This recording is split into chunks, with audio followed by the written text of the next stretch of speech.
அனைவருக்கும் காலை வணக்கம். என்ன சொல்கிறதுன்னு தெரியல. சரி, இன்றைக்கி வந்து எதை பற்றி அப்படின்னு பார்த்தீங்கன்னா, நமது தாவேகா தலைவர் திரு விஜய் அவர்களுக்கு ஒன்று தலைவனுக்கான பண்பு இருக்கணும், இல்லை குடும்ப தலைவனுக்கான பொறுப்பு இருக்கணும், இல்லையா ரசிகர் மேலே அக்கறை இருக்கணும், அப்படியும் இல்லையா தொண்டர்கள் மேலே ஒரு அக்கறை இருக்கணும். இப்போ அரசியல் குதிச்சிருக்கீங்களா, அதுக்கான ஒரு ரெஸ்பான்சிபிலிட்டியாவது இருக்கணும். எதுவுமே கிடையாது. முதல்ல வந்து அரசியல் வரது முன்னாடி இந்த 12ஆம் கிளாஸ் பிள்ளைங்களுக்கெல்லாம் கூப்பிட்டு அவார்டு கொடுத்து நீங்கள் இன்னும் நல்லா வரணும் அப்படி இப்படின்னு பண்ணப்போ நாங்கள் என்னமோ நினச்சோம், என்னமோ இவர் புதுசாக ஒரு படம் கட்டுறாரு, என்னமோ சாதிக்க போகிறாரு, பரவாயில்ல, யாராக இருந்தால் என்ன வரட்டுமே, நல்லது தானே பண்ண போகிறாரு அப்படின்னு நீங்கள் அரசியல் வரதுக்கு முன்னாடி நினச்சோம். அரசியல் வந்து ஒரே ஒரு மீட்டிங் மட்டும் போட்டிங்க, டோட்டல் காலி. உங்கள் பேச்சிலே எல்லாம் உங்களுடைய அரசியல் ஆழலாம் தெரிஞ்சிச்சு. சரி, அது கூட பரவாயில்ல, ஏதோ வந்துட்டு போயிட்டீங்க, ஏதோ அரசியல் இருக்கீங்க, கட்சியில் இருக்கீங்க, ஒரு தலைவராக இருக்கீங்க, இருந்துட்டு போங்க.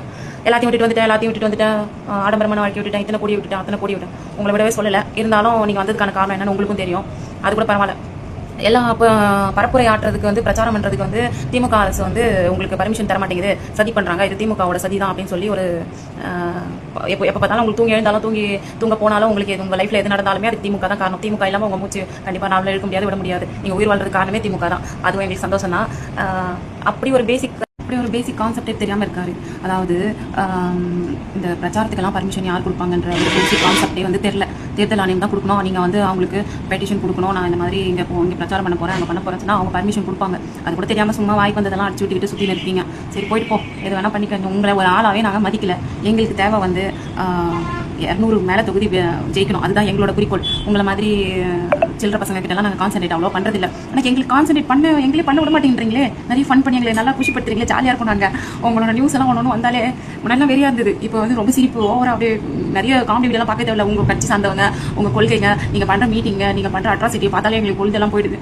அந்த மாதிரி தேர்தல் கமிஷன் வந்து உங்களுக்கு தேதியும் கொடுத்துட்டு இவ்வளோ நாள் நீங்கள் எதுவும் பண்ணலன்னா கூட பரவாயில்ல, அட்லீஸ்ட் உங்களுக்கான மேடை வந்து அரசியல் அப்படின்னு வந்துட்டீங்க. உங்களுக்கு எலெக்ஷன் டேட்டும் தெரியும். அதுக்குள்ளாடி நம்ம முடிஞ்ச அளவுக்கு தமிழ்நாட்டில் எல்லா இடத்துலையும் நம்ம எம்எல்ஏக்களை வேட்பாளராக நிற்க வச்சிருக்கிறவங்க கூட சேர்ந்து பிரச்சாரம் பண்ணி வாக்கை வந்து சேகரிக்கணுன்றது பேசிக் கான்செப்ட்.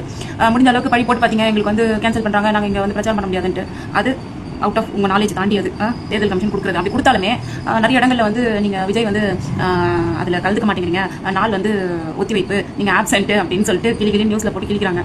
அதுவும் நீங்கள் பண்ணல. சரி சொல்லிட்டு அதெல்லாம் தெரிஞ்ச உங்கள் வேட்பாளர்கள்லாம் என்ன பண்ண ஆரம்பிச்சிட்டாங்க, ஆமாண்டா இவங்கெல்லாம் கலாய்க்கிறதெல்லாம் உண்மைதான், நம்ம தலைவன் எப்படியும் வரமாட்டான், நம்மள தான் எதனா ஒன்று முட்டு கொடுத்து நம்ம பிரச்சாரத்தை நம்மளே பண்ணிக்க வேண்டியதான்னு சொல்லிட்டு முதல்ல அட்டையை வச்சு பார்த்தாங்க, கலாச்சி தள்ளியாச்சு.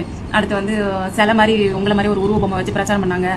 இப்போ ஒரு படிக்கு மேலே போயிட்டு இந்த ஹாலோகிராமில் வந்து உங்களோட கலர் நிழல் தெரிகிற மாதிரி போட்டு விட்டு இப்போ பிரச்சாரம் பண்ணுறாங்க. அந்த வீடியோ நான் இப்போ உங்களுக்கு அனுப்புகிறேன் பாருங்கள், இங்கே லிங்க் பண்ணுறேன் பாருங்கள்.